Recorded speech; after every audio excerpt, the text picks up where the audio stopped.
नमस्कार फरीदाबाद, मैं सौरभ भारद्वाज और हम लोग पहुंचे हैं फिलहाल ग्रीनफील्ड में हम लोग हैं किड्जी स्कूल में और प्री स्कूल है ये। यहाँ एक बड़ा नोबल कॉज के लिए लोग जुटे हैं। आज यहाँ ब्लड डोनेशन कैंप आयोजित हो रहा है, दिवाली से ठीक पहले आयोजित हो रहा है। नेहा चौधरी हमारे साथ हैं, डॉक्टर हेमंत अत्री हमारे साथ हैं, बात करेंगे उनसे भी। डॉक्टर साहब आपसे भी बात करेंगे, लेकिन एक बड़ा इशू है। सबसे पहले तो आपको बहुत बहुत बधाई। क्या शुभ नाम आपका? विपुल सिंह। विपुल जी हैं और आपका क्या नाम है? शैली सिंह।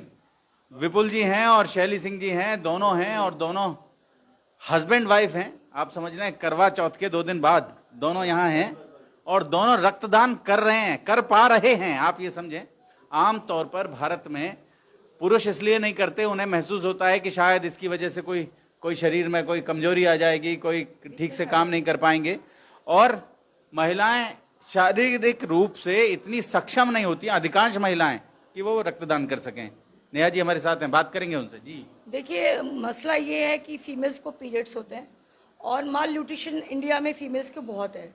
मैं गरीब तबके की बात नहीं कर रही हूँ, मैं अपर मिडिल क्लास औरतों की बात कर रही हूँ। उनका जो माल न्यूट्रिशन उनको होता है और पीरियड्स की वजह से भी उनका एचबी लेवल नॉर्मल नहीं होता है। तो जो एचबी लेवल जब नॉर्मल नहीं होगा तो वो ब्लड डोनेट नहीं कर पाएंगी। तो मेरी सारी फीमेल से रिक्वेस्ट है, आफ्टर 40s अपने लिए 2 रोटी एक्स्ट्रा बनाएं, अपने लिए खाएं, क्योंकि आपको रोटी सब्जी परोसने वाला कोई नहीं है। आप अपने हेल्थ को नहीं अगर कवर करेंगे, आप देखिए फीमेल डोनर, अगर आप किसी भी कैंप में जाएंगे तो अगर 100 मेल डोनर मिलेंगे, हार्डली 2 या 3 फीमेल डोनर मिलेंगी, क्योंकि पहले से कॉम्प्लिकेशन है। पीरियड्स होना, पीरियड्स के पहले प्री पेन होना, पोस्ट पेन होना, और माल न्यूट्रिशन बहुत ज़्यादा औरतों में है, कुपोषित हैं औरतें। और मैं बार बार कह रही हूँ, ये गांव की बात नहीं है जहाँ पैसे की कमी है, ये अपर मिडिल क्लास में भी है। और कुछ औरतों को डाइटिंग का एक बूथ भी है, तो वो समाज के लिए कुछ नहीं कर पाती हैं। अपनी बॉडी मेंटेन करने के चक्कर में उनको खुद नहीं पता कि उनका एचबी लेवल कितना है। तो लोगों से ये रिक्वेस्ट है, फीमेल से स्पेशली, कि ऐसे कॉज के लिए वो आगे आएं और समाज में अपना योगदान दें। समाज में अपना योगदान दें।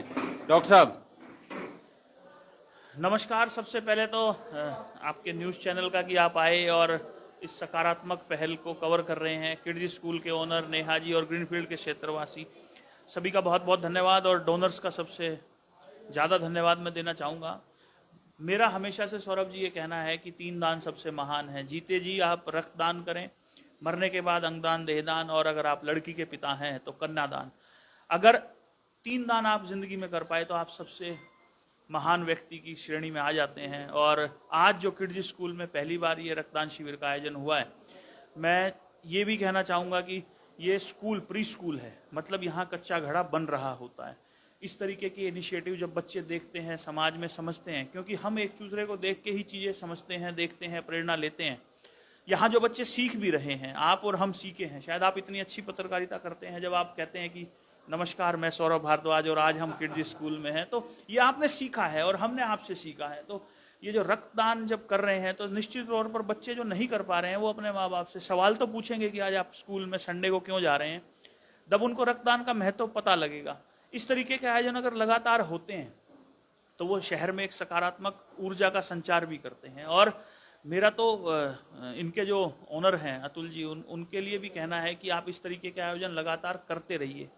और जैसा कि आपने बात की महिलाओं की, कि महिलाओं के अंदर जो महिलाएं जब रक्तदान कहीं ना कहीं करती हैं, हमारा जो समाज है वो पुरुष प्रधान समाज है, महिलाओं को बहुत सारे काम होते हैं जब वो गृहिणी होती हैं, उठती हैं।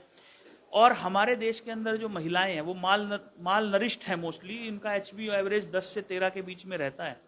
बहुत अगर अच्छा खासा वो खा रही हैं, कर रही हैं वर्कआउट, एक्सरसाइज, तो एचबी आपका थोड़ा अच्छा हो सकता है। परंतु अगर महिलाएं रक्तदान शिविर में पार्टिसिपेट कर रही हैं तो ये कहीं ना कहीं दर्शाता है कि महिलाएं भी इस क्षेत्र में आगे आ रही हैं। और मेरा तो मानना है कि जितने लोग समाज के अंदर, कश्मीर से कन्याकुमारी तक, वेस्ट से ईस्ट तक, गुजरात से कामरूप से लेकर कच्छ तक, हाँ बिल्कुल सौरभ जी, हर आदमी को जीवन में एक बार रक्तदान करना चाहिए। मैं पेशे से सर्जन हूँ सौरभ जी, और मुझे पता है कि रक्त की कमी से लोग मरते हैं। और मुझे पता है सौरभ जी कि अगर कुछ गलती हो जाए या कुछ गलती ना भी हो, एक समाज के अंदर एक है कि कुछ भी गलती हुई आप डॉक्टर पे डाल दीजिए। जब लड़ाई होती है, लोग लड़ाई में खून बहाने को तैयार हैं, लेकिन जब आप उनसे दान की बात करते हो 10 लोगों को कि इस मरीज को खून की जरूरत है, तो वो लोग चले जाते हैं। बहुत से लोगों में अलग अलग मिथ्स हैं, पुरुषों में भी महिलाओं में भी।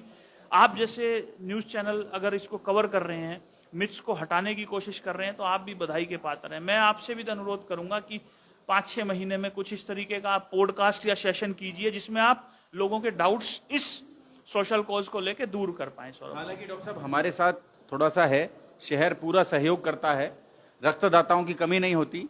कभी हम कोई पोस्ट डालते हैं कि फलाने रक्त ग्रुप की ज़रूरत है, इस समूह की, रक्त समूह की ज़रूरत है, और लोग बड़ी तादाद में इकट्ठा होते हैं और वो वहाँ ज़रूरतमंदों के पास पहुँचते हैं और उन्हें रक्तदान भी करते हैं। उनका भी आभारी हैं। फरीदाबाद वहाँ एक आवाज़ पर पहुँचता है, एक छोटे से मैसेज पर पहुँचता है। जी मैम, बड़ा कार्यक्रम है आज किड्जी में। बिल्कुल, सबको पहले तो पूरी टीम को थैंक यू सो मच कि हम किड्जी इस नोबल कॉज के एक पार्ट बन पाए हैं एंड आगे ऐसे ही नोबल कॉज किड्जी टीम करती रहेगी। एंड आजकल फीमेल्स हर जगह बराबरी कर रही हैं मेल्स की, तो मैं उन सब से रिक्वेस्ट करूँगी कि ऐसे ब्लड डोनेशन कैंप्स में भी उनको आगे बढ़ के पार्टिसिपेट करना चाहिए एंड इस नोबल कॉज में पार्ट ज़रूर लेना चाहिए। जी, पार्ट ज़रूर लेना चाहिए। तो आप देखें, अतुल जी कुछ बोल दें आप। Thank you sir, thank you so much आपका यहाँ आने के लिए फिर से एक बार। जैसा कि मुझे याद है, आप लास्ट टाइम भी यहाँ आए थे जब हमारा एक समर कैंप चल रहा था, और आज आपने फिर से यहाँ पर आने की हमारे ऊपर जो कृपा करी है उसके लिए बहुत बहुत धन्यवाद आपका। और बड़ा अच्छा काम आप यहाँ कर रहे हैं और लोगों को मोटिवेट कर रहे हैं, उन्हें एक जगह उपलब्ध करा रहे हैं जहाँ वो रक्तदान कर सकें। जोड़ेंगे फरीदाबाद आपको शहर की ऐसी ही और महत्वपूर्ण खबरों के साथ। बहुत बहुत धन्यवाद।